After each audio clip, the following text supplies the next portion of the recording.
Hi అండి. ఈరోజు మనం చూస్తున్న చాప్టర్ వచ్చేటప్పటికి రీటైల్ బ్యాంకింగ్ అండ్ వెల్త్ మేనేజ్మెంట్లో ఫస్ట్ చాప్టర్ చూస్తున్నాం అండి. దీని పేరు వచ్చేటప్పటికి retail banking introduction.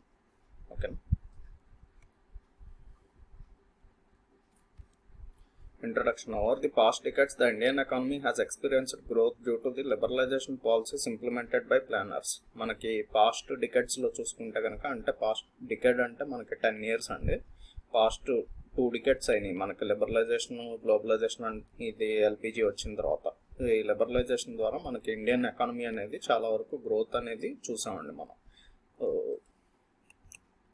Economic changes have resulted in higher income and savings levels, increasing demand in the financial markets, particularly for banks, which remain a secure option for individual savings and investments. Economic changes అనేవి జరిగినాయండి. దాని మూలన జనాలకు వచ్చేటప్పటికి savings అనేవి పెరిగినాయి. వాళ్ళకి income పెరిగింది. Income పెరగడంతో వాళ్ళు కొంతవరకు వాళ్ళకి కావాల్సినంత మనీ స్పెండ్ చేసుకొని మిగిలింది వచ్చేటప్పటికి సేవింగ్స్ చేసుకుంటారు కదా. ఆ సేవింగ్ లెవెల్స్ అనేది పెరిగినాయి. దాని మూలన ఏంటంటే ఈ demand for the financial markets, ఆ ఊరిని సేవ్ చేసుకున్న డబ్బులు ఒట్టిగా పెట్టుకుంటే మనకేమీ వాటి మీద రిటర్న్ రాదు కాబట్టి వాటిని ఏదో దాంట్లో ఇన్వెస్ట్ చేస్తారు. ఇన్వెస్ట్ చేయడానికి మనకున్న ఆప్షన్స్ ఏమిటంటే ఫైనాన్షియల్ మార్కెట్స్ అనేది ఒక best option, particularly for banks which remain a secure option for individual savings and investments. మీరు ఎక్కడన్నా డబ్బులు సేవ్ చేయాలంటే లేకపోతే దేంట్లో అన్నా పెట్టాలంటే కనుక మీకు ఏంటిది సెక్యూర్ ఆప్షన్ అనేది ఏంటంటే బ్యాంకుల్లో సేవ్ చేసుకుంటే కనుక మనీ అనేది చాలా సెక్యూర్గా ఉంటుంది కదా. అందుకని ఇండివిజువల్స్ అనేది సేవింగ్స్ చేసుకోవడానికి బ్యాంక్స్ని ఎక్కువ ఉపయోగించుకుంటారు. Banks have evolved from simple service providers for surplus funds to comprehensive financial hubs catering to diverse financial needs. ఇదివరకు మనకి ట్రెడిషనల్ బ్యాంకింగ్ సిస్టంలో వచ్చేటప్పటికి బ్యాంక్స్ ఓన్లీ డబ్బులు దాచుకోవడానికి లేకపోతే లోన్లు ఇవ్వడానికి మాత్రమే పనికొచ్చాయండి. ఇప్పుడు వచ్చేటప్పటికి కొత్తగా పెరుగుతున్న ఈ డిమాండ్ని వీటినన్నిటిని క్యాటర్ చేయడం కోసం బ్యాంక్స్ అనేవి కూడా చాలా డైవర్సిఫైడ్ సెక్టర్స్లోకి ఎంటర్ అవుతున్నాయి. అదే ఇందులో చెప్తున్నాడు, hubs catering to diverse financial needs. ఈ జనాల యొక్క ఈ నీడ్స్ని క్యాటర్ చేయడం కోసం అని చెప్పి బ్యాంక్ వాళ్ళు కూడా చాలా చాలా రంగాల్లోకి వాళ్ళు స్టెప్ ఇన్ చేస్తున్నారు. Given the rising competition, it is crucial for banks to develop products tailor to meet the varied needs of customers and shift from a product centric to a customer centric approach. ఇదివరకు వచ్చేటప్పటికి మనకి అనుకున్నాం కదా, only loans క్యాటర్ చేయడం లేకపోతే savings వీటికి మాత్రమే పనికొచ్చేది. ఇప్పుడు పెరుగుతున్న డిమాండ్ బట్టి అంటే కస్టమర్స్కి ఏం కావాలి అనేది బ్యాంక్ వాళ్ళు కూడా ఆలోచిస్తున్నారండి. వాళ్ళకున్న డైవర్సిఫైడ్ నీడ్స్ ఉంటాయి చూసారా, వాటిని ఇది చేయడం కోసం వాళ్ళ కోసం ప్రత్యేకంగా టైలర్ చేసినటువంటి ఎక్విప్మెంట్స్ ఇలాంటివి యూజ్ చేస్తున్నారండి. అంటే ప్రొడక్ట్స్ కానీ ఏదైనా సరే వాళ్ళని కస్టమర్ని దృష్టిలో పెట్టుకొని చేస్తున్నారు. ఇదివరకునేమో ప్రోడక్ట్ సెంట్రిక్గా ఉండేది. అంటే ఫస్ట్ బ్యాంక్ వాళ్ళు ఏదన్నా ఒక స్కీమ్ని కనుక ఇది చేసిన తర్వాత దానికి కస్టమర్స్ ఎవరుంటారు అని చెప్పి వెతుక్కునేవాళ్ళు. ఇప్పుడు వచ్చేటప్పటికి కస్టమర్ సెంట్రిక్ అప్రోచ్. ఇప్పుడు ఒక బాగా డబ్బులు సేవ్ చేసుకున్న వ్యక్తి లేకపోతే ఎక్కువ అమౌంట్లో బ్యాంకులో ఇన్వెస్ట్ చేసే వ్యక్తి ఎవరన్నా ఉన్నారు అనుకోండి, అతనికి సంబంధించిన నీడ్స్ ఏమైతే ఉంటాయో అతని చుట్టూతో అతనికి సంబంధించిన నీడ్స్కి సరిపోయే ప్రొడక్ట్స్ అనేవి తయారు చేస్తున్నారు. Functions of banks. అసలు బ్యాంక్స్ చేసే పనులేంటి? Intermediation is the core function of banks with the mobilisation of deposits being the initial step. అసలు బ్యాంక్స్ అనేవి దాని ప్రైమరీ ఫంక్షన్ ఏంటంటే ఇప్పుడు వస్తున్న ఈ రీటైల్ బ్యాంకింగ్లో ఇంటర్మీడియేషన్ అంటే మధ్యలో ఒక మధ్యవర్తిత్వం అంటారు చూసారా, ఆ టైప్ వాటికి ఈ కోర్ ఫంక్షన్ అండి బ్యాంక్స్కి వచ్చేటప్పటికి. Mobilisation of deposits being the initial step అంటే వాళ్ళ దగ్గర ఎవరైతే సేవ్ చేసుకుంటున్నారో వాళ్ళ అకౌంట్లో ఉన్న డబ్బుల్ని ఒక చోట నుంచి ఇంకో చోటకి లేకపోతే ఒక వాళ్ళ సేవింగ్స్ అకౌంట్లో నుంచి ఒక ప్రోడక్ట్లోకి అంటే ఫైనాన్షియల్ ప్రోడక్ట్ కానీ ఇలాంటి వాటిల్లోకి మూవ్ చేయడం అనేది వీళ్ళ ప్రైమరీ టార్గెట్ అండి. Banks accept deposits from the public and lend them to enterprises engaged in productive activities. ఇప్పుడు ఎవరన్నా సేవ్ చేసుకుంటారు చూసారా, రీటైల్ ఇండివిజువల్స్, మామూలు రీటైల్ ఇన్వెస్టర్స్ కానీ లేకపోతే ఇండివిజువల్స్ ఎవరన్నా ఉంటారు, వాళ్ళు సేవ్ చేసుకున్న డబ్బుల్ని ఎవరైనా ఎంఎస్ఎంఈస్ కానీ లేకపోతే ఇలాంటి ఆర్గనైజేషన్ ఏదన్నా పెట్టి ఒక ప్రొడక్షన్ యూనిట్ పెట్టి ఏదైతే ప్రోడక్ట్ని తయారు చేస్తారో వాళ్ళ దగ్గర నుంచి వీళ్ళకి డబ్బులు అనేది మొబిలైజ్ చేస్తారండి. అది బ్యాంక్స్ యొక్క primary target. The strength of any economy significantly depends on the savings generated with in it. అసలు ఎకానమీలో దాని స్ట్రెంగ్త్ అనేది ఎలా తెలుస్తుంది అంటే ఎక్కువ మంది సేవింగ్స్ చేస్తున్నారు అనుకోండి ఒక ఎకానమీలో, అప్పుడు దాని స్ట్రెంగ్త్ అనేది పెరుగుతుంది. These savings serve as the source for creating additional wealth by being deployed in line with the economic strategies of the country. ఈ సేవ్ చేసుకున్న డబ్బుల్ని అలా ఊరికనే పెట్టుకుంటే మళ్ళీ ఒట్టిగా సేవింగ్స్ ఎక్కువే ఉంటే మాత్రమే మనకి స్ట్రెంత్ అనేది పెరగదండి. ఆ సేవింగ్స్ని జనాలు ఎక్కువ మంది ఎవరైతే సేవ్ చేసుకున్నారో ఆ సేవింగ్స్ని కనుక మనం మళ్ళీ ఒక ప్రొడక్షన్ చేసే వాళ్ళకి వీళ్ళకి ఆ సేవింగ్స్ని అందించి వాళ్ళు దాని నుంచి ప్రొడక్షన్ చేసి మళ్ళీ ఒక కొత్త వస్తువులు తయారు చేసి వాటిని నమ్మి ఇలా కనుక చేస్తుంటే ఇది ఒక కంటిన్యూస్ సైకిల్ అండి. దీని ద్వారా మనకి ఎకానమీ అనేది స్ట్రెంత్ అవుతుంది. Investments drive economic activities to higher levels leading to overall economic prosperity. ఈ ఇన్వెస్ట్మెంట్స్ అనేవి ఎకనామిక్ యాక్టివిటీస్ని ఇంకా పెంచడానికి ఉపయోగపడతాయండి. దీని మూలన ఏమవుతుందంటే టోటల్గా ఓవరాల్ మనకి ఎకానమీ అనేది డెవలప్ అవుతుంది. Retail banking refers to the provision of banking products and services to individual customers usually for non-entrepreneurial purposes. ఈ రీటైల్ బ్యాంకింగ్ అనేది వచ్చేటప్పటికి మనకి ఇండివిజువల్ కస్టమర్స్ ఉంటారు చూసారా. జనరల్గా ఈ రీటైల్ బ్యాంకింగ్ మనకి ఎక్కువ ఎవరిని దృష్టిలో పెట్టుకొని చేశారంటే నాన్ ఎంటర్ప్రెన్యూరల్ పర్పసెస్కి మాత్రమే ఫస్ట్లో మనం దీన్ని ఎక్కువగా మైండ్లో పెట్టుకొని చేసిందండి రీటైల్ బ్యాంకింగ్ అనేది. Retail banking includes offering products on both sides of the balance sheet such as fixed deposits, current savings accounts on the liability side and mortgage and loans, personal housing, auto and educational on the asset side. మనకి assets and liabilities అన్ని రెండు ఉంటాయి కదండి. Asset అంటే ఏంటి, మనకి ఎప్పుడైనా డబ్బులు సమకూర్చేది అసెట్ అవుతుందండి. లయబిలిటీ అంటే మనం ఎప్పుడన్నా డబ్బులు ఎవరికైనా కట్టాల్సి వస్తే కనుక అది లయబిలిటీ అవుతుంది. ఈ రీటైల్ బ్యాంకింగ్ అనేది ఎలాంటి ప్రొడక్ట్స్ని ఆఫర్ చేస్తుంది అంటే ఇప్పుడు అది ఆఫర్ చేసే ప్రొడక్ట్స్ వచ్చేటప్పటికి మనకి అసెట్ సైడ్ ఉంటాయి, లయబిలిటీ సైడ్ ఉంటాయండి. అసెట్ అంటే మనం ఏమనుకున్నాం, ఇక్కడ మనం బ్యాంకుని దృష్టిలో పెట్టుకొని చూడాలండి. మామూలుగా అయితే అసెట్ అంటే మనకి ఇన్కమింగ్ డబ్బులు వస్తే కనుక ప్లస్ అయితే కనుక అసెట్ అవుతుందండి. అదే మైనస్ అనుకోండి, మనకి మన జేబులో నుంచి డబ్బులు బయటకు వెళ్తా అంటే అది లయబిలిటీ అవుతుంది. కాబట్టి ఇప్పుడు మనకి బ్యాంక్ వచ్చేటప్పటికి అసెట్స్ ఏమేమవుతాయండి అంటే బ్యాంక్కి ఎలా డబ్బులు సంపాదిస్తుంది, అది ఎప్పుడన్నా లోన్స్ కనుక ఇస్తే అది అసెట్ అవుతుంది దానికి. నార్మల్గా మనం బయట ఎవరి దగ్గర లోన్ తీసుకున్నాం అనుకోండి, వాళ్ళకి మనం ఇంట్రెస్ట్ కట్టాలి కాబట్టి మనకైతే అది లయబిలిటీ అవుతుంది. కానీ బ్యాంక్ వచ్చేటప్పటికి లోన్స్, అది డిస్పర్స్ చేసిన లోన్స్ ఏ అయినా సరే, అది వెహికల్ లోన్ కావచ్చు, లేకపోతే హౌసింగ్ లోన్ కావచ్చు, పర్సనల్ లోన్ కావచ్చు, ఇవన్నీ కూడా మనకి బ్యాంక్స్కి వచ్చేటప్పటికి అసెట్ అవుతాయండి. బ్యాంక్స్కి వచ్చేటప్పటికి లయబిలిటీ ఏమవుతుంది, ఇప్పుడు మనం ఏదన్నా సేవింగ్స్ అకౌంట్లో కాకుండా సేవింగ్స్ అకౌంట్లో డబ్బులు దాచుకున్నాం, లేకపోతే మనం కనుక ఎఫ్డి చేసాము, లేకపోతే ఇంకా ఏమన్నా బ్యాంక్స్ ఆఫర్ చేసే ఫైనాన్షియల్ ఇన్స్ట్రుమెంట్స్ ఉంటాయి చూసారా, బాండ్స్ కానీ అలాంటివి ఏదన్నా పర్చేస్ చేసాము, అలాంటప్పుడు మనకి బ్యాంక్ అనేది డబ్బులు కట్టాలి. మన డబ్బులు బ్యాంక్ దగ్గర ఉంటాయి అంటే వాళ్ళు డబ్బులు కట్టాల్సి వస్తుంది. కాబట్టి మనకి బ్యాంక్ వచ్చేటప్పటికి ఇలాంటివన్నీ కూడా లయబిలిటీ అవుతాయి అండి. కరెంట్ అకౌంట్ కానీ సేవింగ్స్ అకౌంట్ కానీ, అంటే కరెంట్ అకౌంట్ వచ్చేటప్పటికి వాళ్ళు ఎప్పుడు డబ్బులు అడిగితే ఎప్పుడు కావాలంటే అప్పుడు డబ్బులు తీసేసుకోవచ్చు కదా, అందుకని కరెంట్ అకౌంట్ కూడా మనకి లయబిలిటీనే అవుతుంది.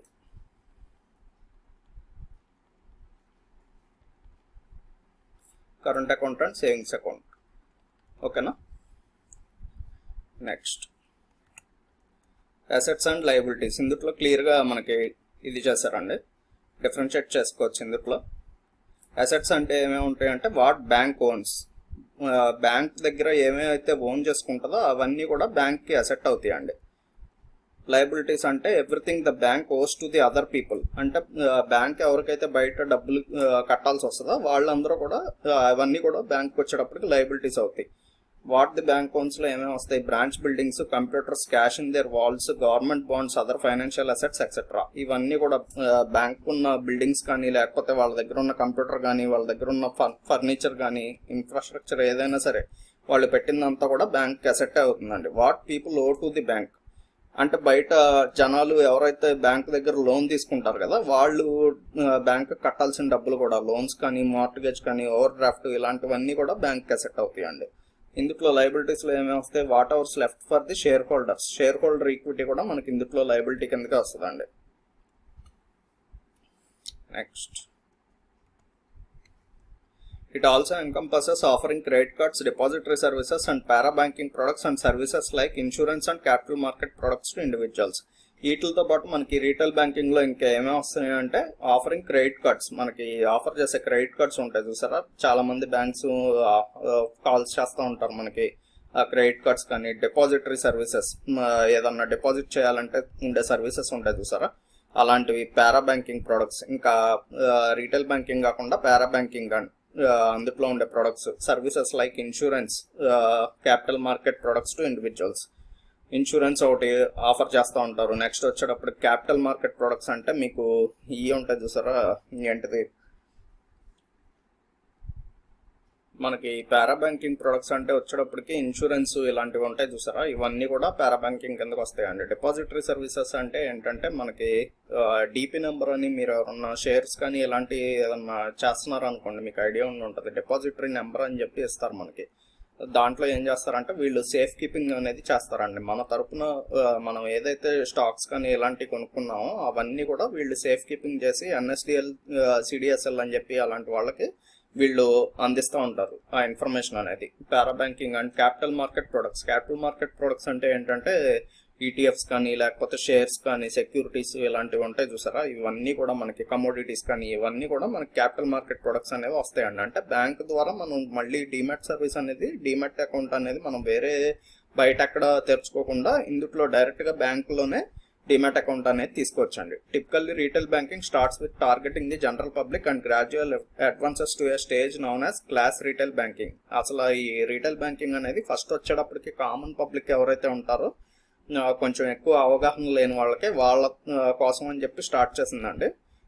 కానీ అది నిదానంగా మనకి వచ్చేటప్పటికి క్లాస్ రీటైల్ బ్యాంకింగ్ అంటే డైవర్స్ చేసుకుంటూ ఉంటారు చూసారా, మనీని బాగా ఎక్కువ సెక్టార్స్లో ఇన్వెస్ట్ చేసేవాళ్ళు, డైవర్సిఫైడ్ ఇన్వెస్టర్స్ ఉంటారు కదా, వాళ్ళకి అందుబాటులో ఉండేటట్టు కూడా నెక్స్ట్ ఇది రూపాంతరం అనేది చెందిందండి. Retail banking has 2 stages, namely mass retail banking and class retail banking. ఇందులో రీటైల్ బ్యాంకింగ్ అనేది మళ్ళీ 2 టైప్స్ కింద డివైడ్ చేశారండి. వాటిలో ఒకటి వచ్చేటప్పటికి మాస్ రీటైల్ బ్యాంకింగ్, నెక్స్ట్ వచ్చేటప్పటికి క్లాస్ రీటైల్ బ్యాంకింగ్.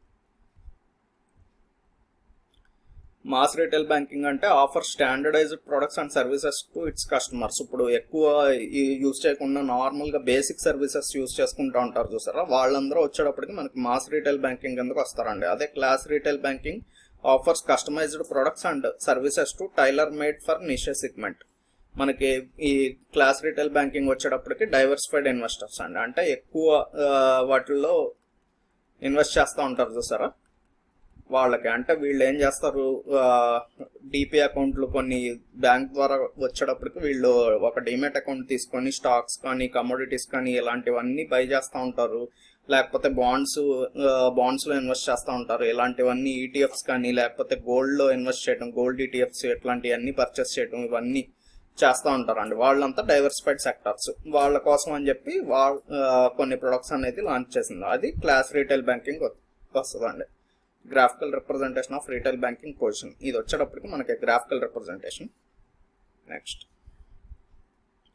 మళ్ళీ అసలు ఇందులో బ్యాంకింగ్ వచ్చేటప్పటికి ఇండివిజువల్ ఫర్మ్స్, బ్యాంక్స్ అనేవి సర్వీసెస్ మనకి చూడండి ఇక్కడ ఇండివిజువల్కి సర్వ్ చేస్తాయి, నెక్స్ట్ వచ్చేటప్పటికి ఫర్మ్స్ కూడా సర్వ్ చేస్తాయండి. ఫర్మ్స్ అంటే మనకి ఏదంటే ఎంఎస్ఎంఈస్ ఇట్లాంటివి ఉంటాయి చూసారా, అంటే కంపెనీస్కి. ఇండివిజువల్ అంటేనేమో నార్మల్గా పీపుల్, ఫార్మ్స్ అంటేనేమో మనకి కంపెనీస్ అన్ని ఫార్మ్స్ కిందకి వస్తాయండి. మళ్ళీ ఇండివిజువల్లో వచ్చేటప్పటికి రీటైల్లో మనం ఇందాక అనుకున్నాం కదా mass retail banking and class retail banking 2 sectors ఉంటాయి. నెక్స్ట్ వచ్చేటప్పటికి ఎంటర్ప్రెన్యూరల్ అంటే ఇప్పుడు ఎవరైనా బిజినెస్ పెట్టారనుకోండి, చిన్న సెగ్మెంట్ ఆఫ్ బిజినెస్ ఏదన్నా పెట్టారు, వాళ్ళందరినీ కూడా మనం ఎంటర్ప్రెన్యూర్స్ అని అనొచ్చు. మళ్ళీ వాళ్ళలో ఎంటర్ప్రెన్యూర్స్లో అగ్రికల్చరల్ ఎంటర్ప్రెన్యూర్స్ అని చెప్పి ఉంటారు, అంటే వ్యవసాయంలో ఏదన్నా కొత్త టెక్నిక్స్ ఇలాంటివి అవలంబించి వాళ్ళు వ్యవసాయం చేసుకునే వాళ్ళు కూడా ఎంటర్ప్రెన్యూర్స్ కిందకి వస్తారు. నెక్స్ట్ ఎంఎస్ఎంఈ ఇండివిజువల్ అంటే ఏదన్నా చిన్న సంస్థ ఏదన్నా స్టార్ట్ చేసుకుని దానికి ఓనర్ కింద లేకపోతే ప్రొపరేటర్ కింద ఉంటారు కదా, వాళ్ళు ఎంఎస్ఎంఈ ఇండివిజువల్స్ కిందకి వస్తారండి. నెక్స్ట్ వచ్చేటప్పటికి ఫార్మ్స్ అంటే మనకి ఏదైనా కంపెనీ అనేది మొత్తం అంతా కూడా ఫార్మ్స్ కిందకే వస్తాయండి. Wholesale MSME firms, wholesale firms లేకపోతే ఎంఎస్ఎంఈ ఫార్మ్స్ ఇవన్నీ మనకి కంపెనీస్ కిందకి వస్తాయి. Understanding retail banking, before delving further, let's understand the components of retail banking. ఇంకా మనం ఫర్దర్గా ముందుకెళ్లే ముందు అసలు రీటైల్ బ్యాంకింగ్లో ఉన్న కాంపోనెంట్స్ ఏమంటో చూద్దాం. What is retail banking? Retail banking refers to the banking services primarily aimed at individual consumers rather than large institutions. అసలు retail banking అనేది స్టార్టింగ్ దీనికి ఎక్కువ కస్టమర్స్ ఎవరంటే నార్మల్ రీటైల్ ఇండివిజువల్ కన్జ్యూమర్స్ ఉంటారు చూసారా, అంటే బేసిక్ సర్వీసెస్ వాడుకునే వాళ్ళే ఎక్కువ మంది దీనికి కస్టమర్స్ అండి. లేదర్ దాన్ లార్జ్ ఇన్స్టిట్యూషన్స్. ఈ పెద్ద పెద్ద సంస్థలు అనేవి ఇవన్నీ కూడా ఉంటారు, కానీ వీళ్ళు వచ్చేటప్పటికి చిన్న టికెట్ సైజ్. అంటే వీళ్ళు ఏదన్నా చేస్తే మనకి ఇండివిజువల్ కన్జ్యూమర్స్ అనేవాళ్ళు ఎక్కువ మంది ఉంటారండి కస్టమర్స్. అదే లార్జ్ ఇన్స్టిట్యూషన్స్ వచ్చేటప్పటికి తక్కువ ఇది ఉంటుంది వాళ్ళది టికెట్ సైజ్ అనేది. Next, who provides retail banking. అసలు రీటైల్ బ్యాంకింగ్ అనే దాన్ని ఎవరెవరు ప్రొవైడ్ చేస్తారు? Retail banking services are typically provided by commercial banks. This can be local community banks or divisions of large commercial banks. ఈ retail banking services అనేది నార్మల్గా ఈ commercial banks ఉంటాయి కదా, అవన్నీ ప్రొవైడ్ చేస్తాయండి. వాటిల్లో ఏంటి, లోకల్ కమ్యూనిటీ బ్యాంక్స్ అయినా అవ్వచ్చు, అంటే ఇప్పుడు చిన్న చిన్న బ్యాంక్స్ ఉంటాయి చూసారా, అలాంటివి అవన్నీ అవ్వచ్చు, లేకపోతే పెద్ద పెద్ద కమర్షియల్ బ్యాంక్స్కి సంబంధించిన బ్రాంచెస్ ఉంటాయి కదా, అవైనా అవ్వచ్చు. What services are provided by retail banks? Unlike wholesale banking, retail banking focuses strictly on consumer markets. ఈ హోల్సేల్ బ్యాంకింగ్ లాగా కాకుండా రీటైల్ బ్యాంకింగ్ వచ్చేటప్పటికి కన్జ్యూమర్ మార్కెట్స్ మీద ఎక్కువగా ఫోకస్ చేస్తుందండి. Services. Retail banking entities offer A wide range of personal banking services as illustrated. ఈ retail banking అనేది మనకి పర్సనల్ సర్వీసెస్ ఏదైతే ఉంటాయో, అంటే బ్యాంకింగ్ రిలేటెడ్ పర్సనల్ సర్వీసెస్ ఏదైతే ఉంటాయో వాటి మీద ఎక్కువగా కాన్సన్ట్రేట్ చేస్తుంది. Mode of service delivery.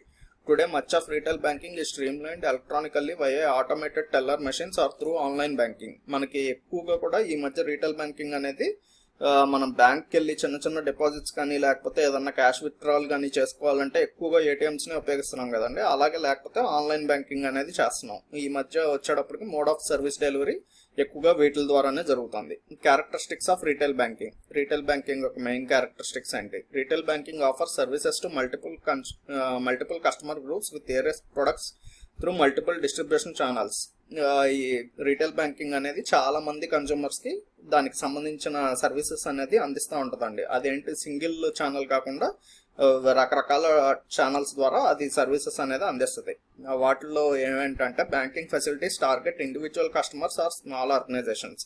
Individual కస్టమర్స్ని లేకపోతే చిన్న చిన్న సంస్థలు కానీ ఎలాంటివి ఉంటాయి చూసారా, వాటి మీద ఎక్కువగా కాన్సన్ట్రేట్ చేస్తుందండి. It meets the needs of large number of customers with well diversified portfolios. ఎక్కువ మంది జనాలకి ఏమేమైతే అవసరాలు ఉంటాయో, ఫైనాన్షియల్ రిలేటెడ్ అవసరాలు ఏముంటాయో వాటి మీద ఎక్కువగా కాన్సన్ట్రేట్ చేస్తుంది. Focuses on the mass market segment covering a broad population of individuals and non individual entities. మనకి ఏదైతే ఇండివిజువల్ ఎంటిటీస్ అంటే నాన్ ఇండివిజువల్ ఎంటిటీస్ ఉంటాయి చూసారా, అలాంటివి అంటే చిన్న చిన్న సంస్థలు లేకపోతే కనుక ఏదన్నా ఈ ఆర్గనైజేషన్స్ ఇలాంటివి ఉంటాయి చూసారా, వాటిని లేకపోతే ఎక్కువగా కన్జ్యూమర్స్ ఎక్కువ అవసరాలు నార్మల్గా రీటైల్ కన్జ్యూమర్స్ ఎవరైతే ఉంటారో వాళ్ళ మీద కూడా ఎక్కువగా కాన్సన్ట్రేట్ చేస్తుంది.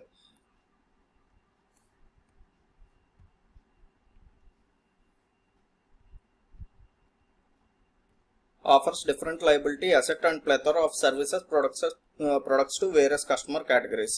మనకి liability side, asset side different types of products అనేవి మనకి కస్టమర్స్కి అందిస్తూ ఉంటుందండి. The delivery model of retail banking is both physical and virtual. మనకి డెలివరీ మోడల్ వచ్చేటప్పటికి ఫిజికల్గాను ఉంటుంది, వర్చువల్గా కూడా ఉంటుందండి. అంటే మనం బ్యాంక్కి వెళ్ళి చేసుకోవచ్చు ఎలాంటివి, లేకపోతే వర్చువల్గా అంటే మన ఫోన్ల ద్వారా లేకపోతే ల్యాప్టాప్లో కానీ సిస్టంలో దేంట్లో అయినా చేసుకోవచ్చు అండి. Extending services through branches and technology driven electronic off site delivery channels like ATMs, internet banking, mobile banking, phone banking etcetera. అదే అండి, అంటే బ్రాంచెస్కి వెళ్ళి చేసుకోవచ్చు, లేకపోతే ఏటీఎంస్ ద్వారా కానీ, ఇంటర్నెట్ బ్యాంకింగ్ ద్వారా కానీ, మొబైల్ బ్యాంకింగ్ ఇలాంటి వాటి ద్వారా చేసుకోవచ్చు. Services are also extended to small and medium sized businesses. ఇలా ఇండివిజువల్స్కే కాకుండా చిన్న లేకపోతే స్మాల్ కానీ మీడియం సైజ్డ్ బిజినెస్ ఏదైతే ఉంటాయో వాటికి కూడా వీటి సర్వీసెస్ అనేది ఎక్స్టెండ్ చేశారండి. Advantages of retail banking. Large client base. A large client base helps spread risk across numerous customers. ఈ లార్జ్ క్లయింట్ బేస్ అనేది ఉండటం వలన ఏమవుతుందంటే ఇప్పుడు మనకి రిస్క్ అనేది చాలా తగ్గిపోతుందండి. అంటే ఎందుకంటే ఇప్పుడు ఒక 1000 మంది కస్టమర్స్ ఉన్నారు అనుకోండి, ఒకేసారి 1000 మంది కూడా నాకు డబ్బులు అవసరం అని చెప్పి వాళ్ళు చేసిన ఇన్వెస్ట్మెంట్స్ లేకపోతే సేవింగ్స్ ఏవైతే ఉంటాయో అన్నీ ఒకేసారి వాళ్ళు తీసుకోరు కదండి. దాని మూలన రిస్క్ అనేది ఒకేసారి బ్యాంకుకి డబ్బులు పే చేయాల్సిన రిస్క్ అనేది ఉండదు. దాని ద్వారా ఏం చేస్తుందంటే ఒక్కొక్కరికి ఒక్కో టైంలో అవసరం ఉంటుంది. వాళ్ళకి ఎప్పుడు అవసరం ఉంటుందో వాళ్ళు ఒక్కొక్కళ్ళు వచ్చి క్యాష్ అనేది విత్డ్రా చేసుకుంటారు. ఈ లోపు మిగిలిన వాళ్ళు ఇన్వెస్ట్ చేసిన మనీ ఏదైతే ఉంటుందో, అంటే బ్యాంకులో సేవింగ్ చేసుకున్న అమౌంట్ ఏదైతే ఉంటుందో దాన్ని వచ్చేటప్పటికి బ్యాంక్స్ లోన్స్ కింద డిస్బర్స్ చేసుకుంటూ ఉండొచ్చు. దాని మూలన ఏమవుతుందంటే వీళ్ళకి రిస్క్ తగ్గుతుంది. ఒకవేళ ఎవరన్నా డిఫాల్ట్ చేసినా సరే 1000 మందిలో ఒక 10 మంది డిఫాల్ట్ చేశారనుకోండి, ఆ ఎన్పిఏ వచ్చేటప్పటికి వీళ్ళకి చాలా తక్కువ ఉంటుంది. అదే సింగిల్ కస్టమర్ ఎవరన్నా ఆర్గనైజేషన్ కానీ ఇట్లాంటి వాళ్ళు ఉండి ఒకేసారి ఒక 1000 కోట్ల అప్పు తీసుకున్నారనుకోండి, వాళ్ళు కనుక డిఫాల్ట్ చేస్తే బ్యాంక్ మీద దాని ఇంపాక్ట్ అనేది చాలా ఎక్కువ ఉంటుంది. అదే రీటైలర్స్ ఇలాంటి వాళ్ళు వచ్చేటప్పటికి మ్యాక్సిమం వీళ్ళ టికెట్ సైజు అంటే వీళ్ళకి ఇచ్చే లోన్స్ సైజు చాలా తక్కువ ఉంటుంది కాబట్టి వీళ్ళు డిఫాల్ట్ చేసిన బ్యాంక్ మీద దాని ఎఫెక్ట్ అనేది ఉండదండి. Customer loyalty. Strong customer loyalty provides good opportunities for cross selling as customers tend to remain with one bank for extended periods. Customer loyalty అనేది ఎక్కువగా ఉంటుందండి. అంటే వాళ్ళు వచ్చేటప్పటికి ఒక బ్యాంక్ కనుక వాళ్ళు సర్వీసెస్ యూస్ చేసుకున్నారు అనుకోండి, ఒక బ్యాంక్ ఇంటర్ఫేస్ అనేది ఈజీగా ఉందనుకోండి వాడుకోవడానికి, వాళ్ళు వచ్చేటప్పుడు కనీసం ఒక 10-15 ఏళ్ళ పాటు అదే బ్యాంక్కి వాళ్ళు స్టిక్ అని అయి ఉంటారండి. అది కాకుండా వాళ్ళకి ఒకసారి అలా స్టిక్ అని అయి ఉన్నప్పుడు బ్యాంక్ ఇంకా డిఫరెంట్ ప్రొడక్ట్స్ తీసుకొచ్చింది అనుకోండి, అదే కస్టమర్కి బ్యాంక్ అనేది డిఫరెంట్ టైప్స్ ఆఫ్ ప్రొడక్ట్స్ని వాళ్ళకి అమ్ముకోవచ్చు. అంటే ఇన్సూరెన్స్ కావాలంటే మీరు మళ్ళీ బయటకు వెళ్ళాల్సిన పని లేదు, మేమే ఇన్సూరెన్స్ ఆఫర్ చేస్తాం మీకు. మీరు డీమ్యాట్ అకౌంట్ ఓపెన్ చేసుకోవాలంటే బయటకు వెళ్ళాల్సిన పని లేదు, మేమే ఆఫర్ చేస్తామని. ఇలాంటి డిఫరెంట్ టైప్స్ ఆఫ్ ప్రొడక్ట్స్ ఏదైనా బ్యాంక్ కొత్తగా తీసుకొచ్చినా సరే దానికి ఉండే లాయల్ కస్టమర్ బేస్ ఉంటుంది చూసారా, దాంట్లో ఉన్న వాళ్ళకి ఇది అమ్ముకోవడానికి ఎక్కువ ఛాన్సెస్ ఉంటాయండి. Attractive interest spreads. With customers being highly fragmented they lakh the bargaining power to negotiate effectively resulting in wide interest spreads. ఇప్పుడు మనం ఎప్పుడైనా సరే మార్కెట్లో మీరు వెళ్ళారనుకోండి, ఒకేసారి ఒక 1000 కేజీలు రైస్ మీరు కొంటానంటే మార్కెట్లో అమ్ముతున్న ప్రైస్ కన్నా మీరు చాలా తక్కువగా అడగొచ్చు. అంటే ఏంటి, మీకు బార్గెనింగ్ పవర్ అనేది ఉంటుంది. ఎందుకంటే అతను కూడా వ్యాపారం చేసే అతను మీకు ఎప్పుడు కూడా ఎక్కువ ప్రోడక్ట్ సేల్ అయిపోతుంది కాబట్టి అతనికి తక్కువ మార్జిన్ పెట్టుకొని మీకు ఎక్కువ ప్రోడక్ట్ అనేది ఇచ్చేస్తాడు. తనకి క్యాష్ రొటేషన్ అవుతుంది, మీరు తొందరగా ఇమీడియట్గా పే చేసేస్తారు కాబట్టి అలాంటప్పుడు మీకు బార్గెనింగ్ పవర్ అనేది ఎక్కువ ఉంటుంది. అలా కాకుండా మీరు కనుక ఒక కేజీ కానీ 2 కేజీలు కానీ తీసుకున్నారు అనుకోండి ఒక పెద్ద వ్యాపారి దగ్గరికి వెళ్ళి ఏదన్నా ప్రోడక్ట్, అప్పుడు అతను ఏం చెబుతాడంటే అతను చెప్పిన రేట్కి మీరు కొనాల్సి వస్తుంది. కాబట్టి ఇక్కడ వచ్చేటప్పటికి మనకి వీళ్ళు చిన్న ఈళ్ళు ఉండేటప్పటికి మనకి కస్టమర్స్ వాళ్ళకి బార్గెనింగ్ పవర్ అనేది ఉండదండి. కాబట్టి వాళ్ళు ఏం చేస్తారు, బ్యాంక్ ఎంత అయితే చెబుతుందో అంటే వాళ్ళు కూడా చూసుకుంటారు బయట బ్యాంక్స్ ఎంతకి ఇస్తున్నాయి మన బ్యాంక్ ఎంతకి ఇస్తుందని. వాళ్ళు వచ్చేటప్పటికి ఎక్కువ మనకి బార్గెనింగ్ పవర్ అనేది తక్కువ ఉంటుందండి. దాని ద్వారా ఏంటంటే వీళ్ళకి కనుక ఇస్తే బ్యాంకు వాళ్ళు ఎంత చెప్తే కనుక అంతే రేటుకి వీళ్ళు తీసుకుంటారు. Marketing and segmentation. Large number of client facilitates marketing efforts, mass selling and the ability to categorize and select clients using scoring systems and data mining. ఎంతమంది కస్టమర్స్ ఉండేటప్పటికి బ్యాంక్ కూడా వాళ్ళకి చాలా తక్కువ ఎఫర్ట్ పెట్టినా సరిపోతుందండి. దాని ద్వారా ఏంటంటే మాస్ సెల్లింగ్, జనాలు ఎక్కువ మంది ఉంటారు కాబట్టి వాళ్ళకి ఒకేసారి చాలా మందికి ఒకే ప్రోడక్ట్ అనేది సెల్ చేస్తారు. And the ability to categorise select clients. వాళ్ళు క్లయింట్స్కి వచ్చేటప్పటికి అంటే వీళ్ళు కనుక ఎక్కువ డబ్బులు తీసుకుంటున్నా లేకపోతే ఒక టైప్ ఆఫ్ సెక్టర్ అనేది ఎక్కువ ఇంట్రెస్ట్ చూపిస్తున్నారు అనుకోండి, అలాంటి వాళ్ళందరినీ వీళ్ళు క్లాసిఫై చేసుకుంటారు. క్లయింట్స్ని వచ్చేటప్పటికి వాళ్ళకి స్కోర్స్ అనేది ఇవ్వటం, అంటే వీళ్ళు కరెక్ట్గా మళ్ళీ రీపే చేస్తున్నారా లోన్ తీసుకుంటే, ఇలాంటివన్నీ కూడా వాళ్ళకి సంబంధించింది. ఇప్పుడు మనకు సిబిల్ స్కోర్ ఉంది కదా, ఆ టైప్లో ఉండి అలా క్లాసిఫై చేసుకొని కస్టమర్స్ వాళ్ళకే వచ్చేటప్పటికి మంచి ప్రోడక్ట్స్ అమ్మటం అనేది, ఇలాంటివి అన్ని కొత్త ప్రోడక్ట్స్ ఏదన్నా వచ్చినా అలాంటి వాళ్ళకి అనేది ఇస్తూ ఉంటారండి. అంటే డేటా మైనింగ్, ఎవరెవరు ఏ టైప్ ఆఫ్ సర్వీసెస్ ఇష్టపడుతున్నారు లేకపోతే ఏ టైప్ ఆఫ్ ప్రొడక్ట్స్లో వాళ్ళు ఇన్వెస్ట్ చేస్తున్నారు, ఇలాంటివన్నీ కూడా డేటా అనేది వాళ్ళ దగ్గర ఉంటుందండి. Constraints in retail banking. ఈ రీటైల్ బ్యాంకింగ్ ఫేస్ చేసే డిఫికల్టీస్ ఏమిటంటే, despite its advantages retail banking faces several constraints. అడ్వాంటేజెసే కాదు దానికి డిసడ్వాంటేజెస్ కూడా ఉన్నాయి. డిసడ్వాంటేజెస్ అంటే అది ఫేస్ చేసే ప్రాబ్లమ్స్ అవి ఏమిటంటే managing large client numbers. Clients అనేది చాలా మెంబర్స్ ఉంటారు కాబట్టి వాళ్ళని అందరినీ మేనేజ్ చేయడం అనేది కొంచెం కష్టం అండి. Handling a large number of clients can be challenging especially if the available IT systems are not robust enough. ఈ బ్యాంక్స్ అనేవి వాళ్ళకి ఈ ఐటీ ఉంటుంది చూసారా, బ్యాంకింగ్లో ఐటీ సెక్టర్ ఉంటుంది. ఆ ఐటీ వింగ్ కనుక సరిగ్గా పనిచేయట్లేదు అనుకోండి, ఎంతమంది క్లయింట్స్ అనే వాళ్ళని మేనేజ్ చేయటం అంటే వాళ్ళు ఇందాక మనం డేటా అనుకున్నాం చూసారా, ఆ డేటాని అంతా వీళ్ళు కలెక్ట్ చేయడం అనేది వీళ్ళకి చాలా కష్టంగా అనిపిస్తుంది. Product evolution. Rapid product evolution can lead to IT complications. ఈ ప్రొడక్ట్స్ అనేవి కొత్తవి ఒక బ్యాంక్ వచ్చేటప్పటికి వీళ్ళ కాంపిటేటర్ బ్యాంక్ ఏదైనా ఉందనుకోండి, వాళ్ళు ఒక ప్రోడక్ట్ అనేది లాంచ్ చేశారు, వీళ్ళు అదే ప్రోడక్ట్ని లాంచ్ చేయాలంటే వీళ్ళ దగ్గర కూడా ఐటీ వింగ్ అనేది చాలా బాగుండాలండి. అప్పుడే వీళ్ళు సేమ్ టైప్ ఆఫ్ ప్రోడక్ట్ని ఇంకా బెటర్ ప్రైస్లో అందించగలరు. ఒకవేళ వీళ్ళ దగ్గర కనుక సరైన ఐటీ టీం లేదనుకోండి, అప్పుడు వీళ్ళు ప్రోడక్ట్ అనేది అవతల బ్యాంక్కి కాంపిటీషన్లో ఒక ప్రోడక్ట్ అనేది తీసుకురావడం కష్టం వీళ్ళకి. ఇది వచ్చేటప్పటికి మేము తయారు చేసామండి, రీటైల్ బ్యాంకింగ్ సర్వీసెస్. అంటే మీ waiting for my bank to process my loan application. ఇదివరకు వచ్చేటప్పటికి బ్యాంక్స్ లోన్ అప్లికేషన్స్ ప్రాసెస్ చేయాలంటే చాలా టైం తీసుకున్నాయి కదండి. ఇప్పుడు వచ్చేటప్పటికి మనకు సింగిల్ క్లిక్లో 10 minutesలో లేకపోతే 15 minutesలో లోన్ ఇస్తామని చెప్పి మనకు అడ్వర్టైజ్మెంట్స్ ఇస్తున్నారు. ఇదివరకు వచ్చేటప్పటికి బాగా కాంప్లికేటెడ్గా ఉండేది. ఒక పర్సన్ ఇలా వెయిట్ చేసి ఇలా స్కెల్టన్ లాగా మారిపోయాడు అని చెప్పి ఊరికి ఒక మీమ్ అనేది క్రియేట్ చేసాము. Next, high maintenance cost. Maintaining branch networks and managing numerous low value transactions can be costly.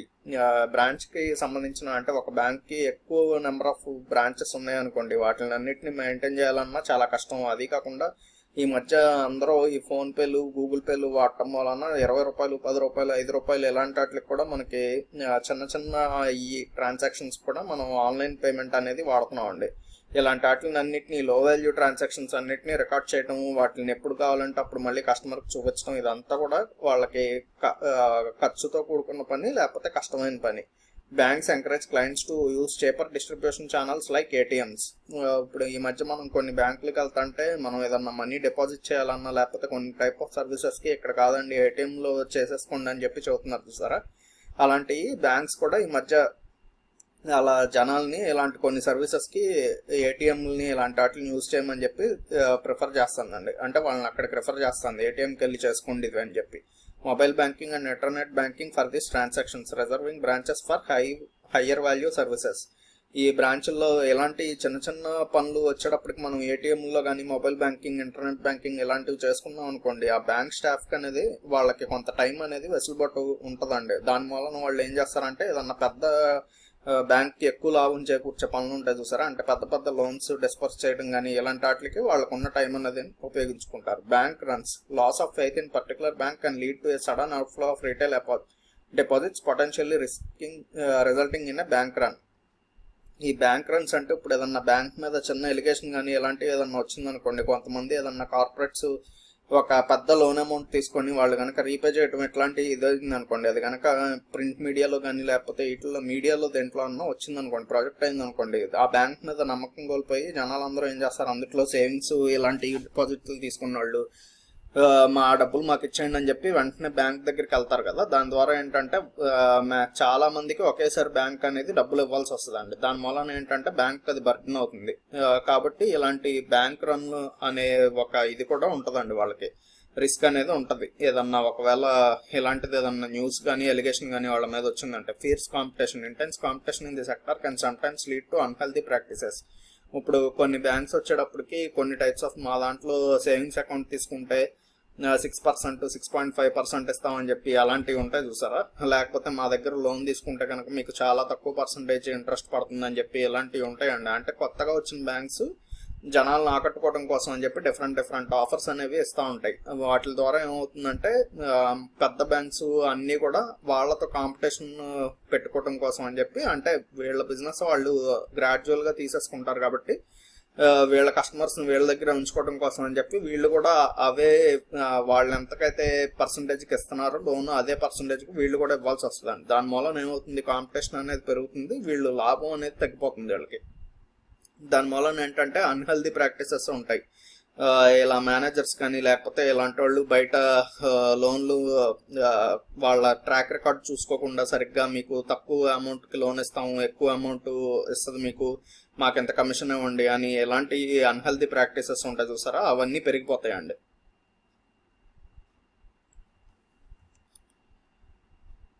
ఇది ఒక మీమ్ తయారు చేసాం. And customers ask for lower interest rates but you have already given them the best offer.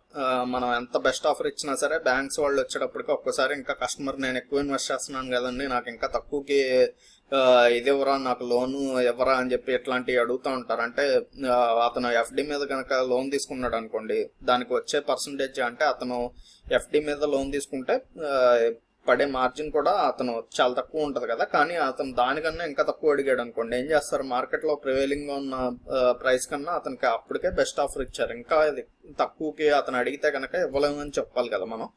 అందుకని అలాంటి awkward సిచ్యువేషన్స్లో ఇలా మేము అనేది ఒకటి క్రియేట్ చేస్తాం. Evolution of retail banking. Understanding the evolution and history of retail banking provides insight into its development over time. ఈ evolution అనేది రీటైల్ బ్యాంకింగ్ అనేది ఎలా ఎవల్యూషన్ జరిగిందని చెప్పి insight into development over time.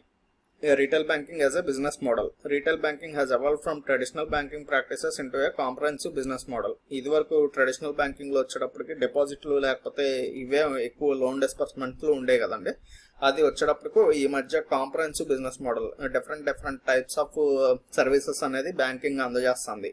అది ఒక కాంప్రహెన్సివ్ బిజినెస్ మోడల్ లాగా తయారైంది. Transition to new avatars. Initially offering basic commercial functions, banks have transformed into entities like investment banks and merchant banks, engaging in investment activities, corporate capital raising, fundraising and debt restructuring. ఇది వరకు వచ్చేటప్పటికి only loans ఇవ్వటం ఇట్లాంటివే చేసేది. ఆ తర్వాత వచ్చేటప్పటికి banks మనకి merchant banks లాగా, ఇన్వెస్ట్మెంట్ బ్యాంక్స్ లాగా రెండు రకాలుగా కూడా పనిచేస్తున్నాయి. ఇంకా different types of para banking services అనేవి అందిస్తున్నాయి మనకి. ఇన్వెస్ట్మెంట్ బ్యాంక్స్, మర్చెంట్ బ్యాంక్స్, ఈ రెండింటికి డిఫరెన్స్ ఏంటంటే అండి, ఇన్వెస్ట్మెంట్ బ్యాంక్స్ వచ్చేటప్పటికి మనకి అండర్ రైటింగ్ కూడా చేస్తాయండి ఇవి. నెక్స్ట్ సెక్యూరిటీస్ని కూడా ఇస్తూ ఉంటాయి. అంటే ఇప్పుడు సెక్యూరిటీస్ని లిస్ట్ చేస్తూ ఉంటాయి. అంటే కొన్ని కంపెనీస్ ఏదన్నా మార్కెట్లోకి వచ్చి కొత్తగా షేర్లు అనేవి ఐపీఓ కానీ ఇట్లాంటివి తీసుకొస్తున్నారు అనుకోండి, అలాంటి టైంలో వాళ్ళకి హెల్ప్ చేస్తాయండి. ఆ కంపెనీస్కి వచ్చేటప్పటికి అండర్ రైటింగ్ చేస్తాయి, లిస్టింగ్ ఆఫ్ సెక్యూరిటీస్.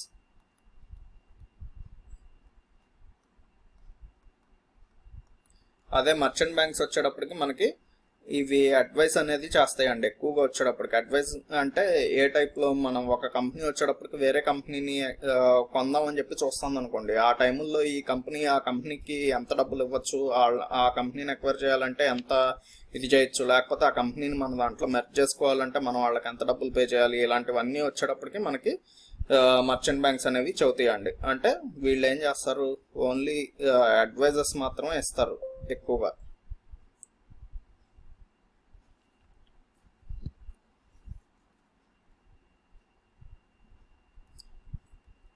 వీళ్ళు వచ్చేటప్పటికి మనకి ఓన్లీ అడ్వైజర్స్ మాత్రం ఇస్తారండి. దేనికి అడ్వైజర్స్ వచ్చేటప్పటికి మెర్జింగ్ లేకపోతే ఎక్విజిషన్ ఇలాంటివి ఉంటాయి చూసారా, ఆ టైముల్లో మాత్రం వీళ్ళు మనకి అడ్వైజ్ అనేది ఇస్తారు. Merchant banks engaging in investment activities, corporate financial raising, fund raising and structuring ఇలాంటి వాటికి. Next investment banking. The investment function was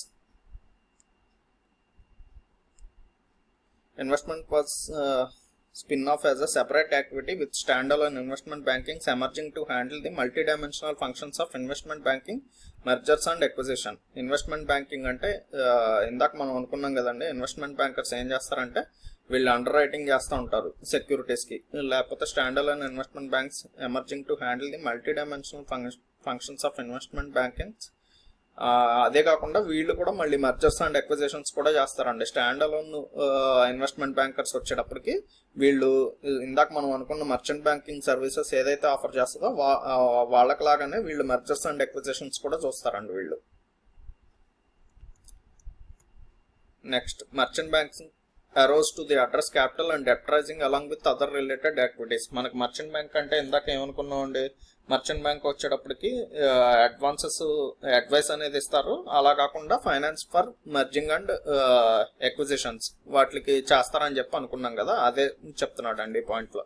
as banking continue to evolve, the customer base transition from homogeneous to heterogeneous, compelling banks to reside in their products and service models to cater to diverse needs.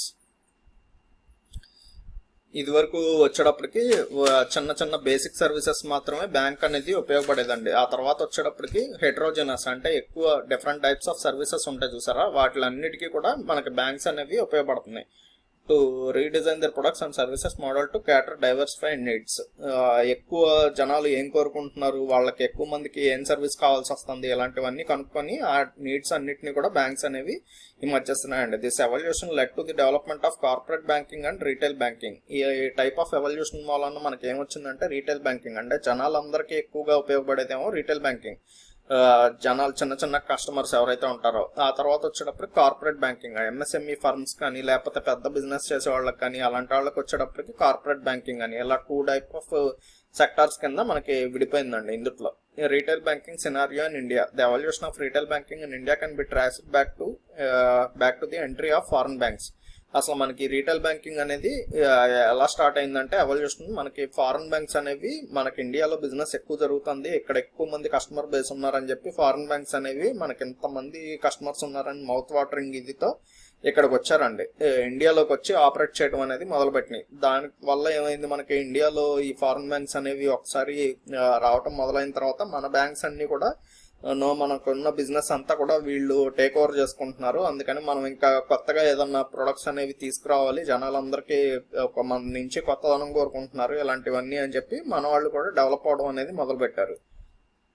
Public sector banks. The conventional banking business by PSBs followed a more generalized approach without specific demarcation between retail and non-retail activities. First మనకు public sector banks అనేవి first react అయినాయండి. ఇవి ఏం చేసినాయి, generalized approach అంటే ఇలా చిన్న పెద్ద టికెట్ సైజ్ ఉన్న కస్టమర్స్, చిన్నవాళ్ళు ఇలాంటి ఏం లేకుండా బేసిక్ సర్వీసెస్తో మనకి మొదలైనవి కాస్త without specific demarcation between retail and non retail activities.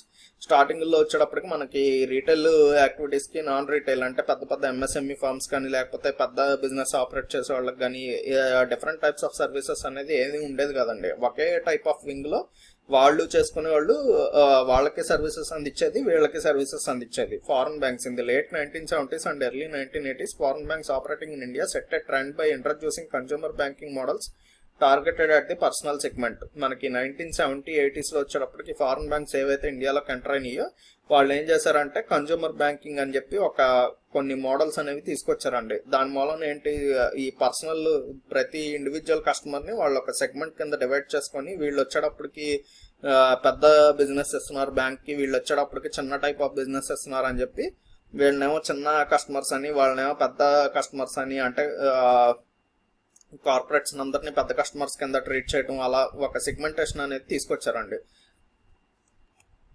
Examples: Standard Chartered Bank, Grindlass Bank and Citibank spurred the retail banking space with their credit card products. ఈ standard chartered bank, గ్రిండ్లెస్ bank ఇవన్నీ వచ్చేటప్పటికి మనకి ఇండియాలో credit cards అనేవి ఫస్ట్లో తీసుకొచ్చారండి. దాని మూలన ఏమవుతుంది, క్రెడిట్ కార్డ్స్ అంటే ఏంటి, ముందు మనం ఫస్ట్ ఏదైతే వస్తువు మనం కొనేసుకొని తర్వాత నిదానంగా డబ్బులు కట్టడాన్ని క్రెడిట్ బేస్ మీద కార్డు ఉంటుంది చూసారా, ఆ క్రెడిట్ కార్డ్స్ అనేవి మనకి ఇవి తీసుకొచ్చిందండి. Indian banks. Public sector banks like State Bank of India, Indian Overseas Bank, Bank of India, Bank of Baroda and Andhra Bank developed and marketed asset and card products for the retail segment.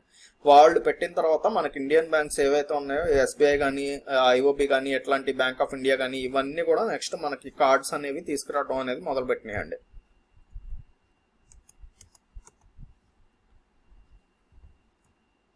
తర్వాత private sector banks. The entry of new generation private sector banks in the early 1990s introduced a new approach to retail banking, leveraging technology from the outset.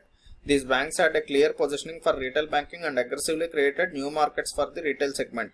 ఆ తర్వాత మనకి ఇండియాలో ఉన్న private sector banks అన్ని కూడా introduced new approach to retail banking. ఇవన్నీ కూడా రావడంతో మనకి రీటైల్ బ్యాంకింగ్ అనేది చాలా వరకు మారినాయండి. అంటే బెటర్ సర్వీసెస్, ఎప్పుడైనా కాంపిటీషన్ పెరిగిందంటే మనకి సర్వీసెస్ ఎండ్ కస్టమర్కి చూస్ చేసుకోవడానికి ఆప్షన్ ఉంటుందండి. దాని మూలన ఎవరు బెటర్ సర్వీస్ అందిస్తే వాళ్ళ దగ్గరికి వెళ్తారు కదా, దాని మూలన కస్టమర్కి బెనిఫిట్ జరుగుతుంది. Leveraging technology from the out set, these banks had a clear positioning for retail banking and aggressively created new markets for the retail segment. వీళ్ళు వచ్చేటప్పటికి మార్కెటింగ్ అనేది ఎక్కువ చేసుకున్నారు. మార్కెట్ క్రియేట్ అయింది కూడా, వీళ్ళు ఎంతమంది రావటం వలన పెద్ద మార్కెట్ అనేది కూడా క్రియేట్ అయిందండి రీటైల్ సెగ్మెంట్లో మనకి. Retail war. New generative private banks posed a threat to the established retail business of foreign banks. PSBs with technological initiatives and redefined business models for retail also entered the market aggressively, creating a competitive retail banking environment. Already మనకి ఇండియాలో operate అవుతున్న banks, public sector బ్యాంక్స్తో పాటు కొన్ని foreign banks వచ్చినాయి. ఆ foreign banks కూడా వచ్చిన తర్వాత మన పబ్లిక్ సెక్టర్ బ్యాంక్స్ కొంతవరకు సర్వీసెస్ పెంచినాయి. వాటితో పాటు మనకున్న ప్రైవేట్ సెక్టర్ బ్యాంక్స్ కూడా వచ్చేటప్పటికి వీళ్ళు కూడా రీటైల్ సెగ్మెంట్లో ఎక్కువగా ఆపరేట్ చేస్తూ ఉండేటప్పటికి వీళ్ళకి బాగా కాంపిటీషన్ అనేది పెరిగిపోయిందండి. Creating a competitive retail banking environment. ఆ ఎన్విరాన్మెంట్ అనేది బాగా కాంపిటేటివ్ ఎన్విరాన్మెంట్ క్రియేట్ అయింది.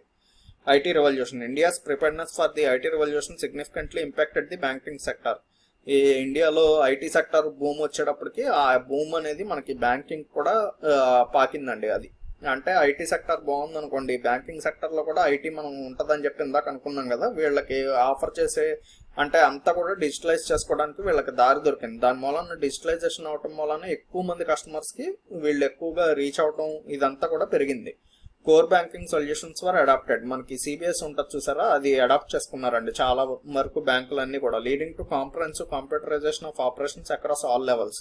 దీని ద్వారా ఏమైందంటే ఈ రికార్డ్స్ అన్ని కూడా కంప్యూటరైజ్ అవటం, డిజిటలైజ్ అవటం జరిగింది మొత్తం. This integration included ATMs, mobile banking and internet banking. వాటిల్లో పార్ట్ వచ్చేటప్పటికి మనకి ఏటీఎంస్ కానీ, మొబైల్ బ్యాంకింగ్ కానీ, ఇంటర్నెట్ బ్యాంకింగ్ కానీ ఇవన్నీ కూడా దీంట్లో పార్టే అండి.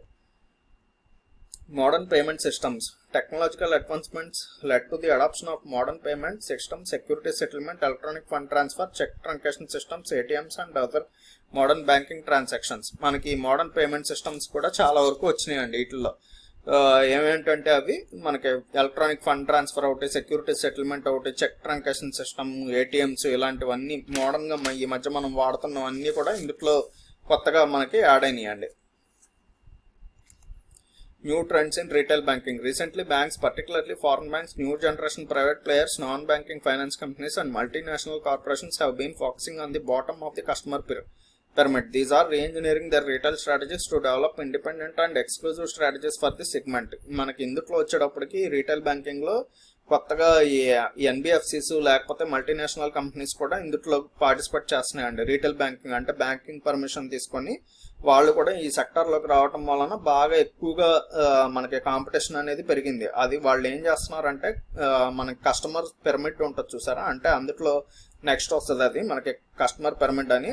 అందులో బాటమ్ ఆఫ్ ది కస్టమర్స్ ఎవరైతే లో టికెట్ వాల్యూ కస్టమర్స్ ఉంటారో, అంటే చిన్న చిన్న అమౌంట్లు లోన్లు తీసుకొని జనాల దగ్గర చేయబోదులుగా తీసుకొని లేకపోతే ఎక్కువ వడ్డీకి తక్కువ అమౌంట్ తీసుకునే వాళ్ళు ఉంటారు చూసారా, అలాంటి వాళ్ళని ఎక్కువగా కాన్సన్ట్రేట్ చేయడం మొదలు పెట్టారండి వాళ్ళ మీద. అంటే వాళ్ళ దగ్గర వీళ్ళు డబ్బులు అనేది తక్కువ ఇచ్చి కానీ వడ్డీలు మాత్రం ఎక్కువగా వాళ్ళ దగ్గర కలెక్ట్ చేసుకోవచ్చు. దాంట్లో వచ్చేటప్పటికి వీళ్ళు డిఫరెంట్ టైప్స్ ఆఫ్ టెక్నాలజీస్ అనేది తీసుకొచ్చారు. వాళ్ళ దగ్గరికి ఎలా అప్రోచ్ అవ్వాలి ఇలాంటివన్నీ వాటిల్లో. ఇదిగోండి poor, middle income, top income అని 3 సెక్టార్స్ ఉన్నాయి. ఇది వచ్చేటప్పటికి పిరమిడ్ ఉంది చూడండి. ఇందులో ఈ ఎన్బిఎఫ్సిస్ కానీ లేకపోతే మనకి ఈ ఎంఎన్సీస్ కానీ ఎక్కువ వీళ్ళ మీద కాన్సన్ట్రేట్ చేయడం మొదలు పెట్టారండి. వీళ్ళ దగ్గర ఏం చేస్తారంటే వీళ్ళు అమౌంట్ అనేది తక్కువ ఇస్తారు వీళ్ళకి. అంటే ఏది మ్యాక్సిమం 5,000, 10,000, 25,000 అలాగే ఉంటాయండి వీళ్ళకి ఇచ్చే లోన్స్. వీళ్ళు బయట ఈ ఎక్కువగా లోన్ షార్క్స్ దగ్గర తీసుకుంటూ ఉంటారు ఇలాంటి అమౌంట్లు అనేది. అలాంటి వాళ్ళ దగ్గర తీసుకోకుండా కొంతవరకు వీళ్ళు అయితే హెల్ప్ చేస్తున్నారు, కానీ ఇంకా ఫుల్ ఫ్లెడ్జ్డ్గా ఆపరేషన్లో ఎక్కువ ఇదైతే చేయట్లేదండి. వీళ్ళు కూడా కొంతవరకు ఎక్కువే ఛార్జ్ చేస్తారు వాళ్ళ దగ్గర. కాకపోతే ఏంటంటే ఈ లోన్ షార్క్స్ బయట ఉంటారు చూసారా, చక్రవడ్డీ ఇలాంటి వడ్డీలు తీసుకునే వాళ్ళు, వాళ్ళకన్నా వీళ్ళు కొంతవరకు బెటర్ అండి వీళ్ళు. New trends in retail banking. Okay, next RBI data on retail banking in India. మనకి ఆర్బీఐ అనేది రీటైల్ బ్యాంకింగ్ మీద ఎలాంటి డేటా అనేది ఇస్తుంది. Indian retail banking is on a growth trajectory. మనకి ఇండియన్ రీటైల్ బ్యాంకింగ్ అనేది ఎప్పుడు కూడా గ్రోత్ ట్రాజెక్టరీ, మనకి యారో వచ్చేటప్పటికి పైకే ఉంటుందండి గ్రాఫ్లో ఎప్పుడు కూడా. అంటే ఇంకా పెరుగుతూనే ఉంది, ఇంకా చాలా వ్యాస్ట్ స్కోప్ ఉంది మనకి ఇండియాలో బ్యాంకింగ్ సెక్టర్ అనేది పెరగడానికి. The growth in various elements of the retail banking space over the past few years is published by the reserve bank of India in their bulletin report on trend and progress of banking in India and financial stability report. మనకి ఈ trend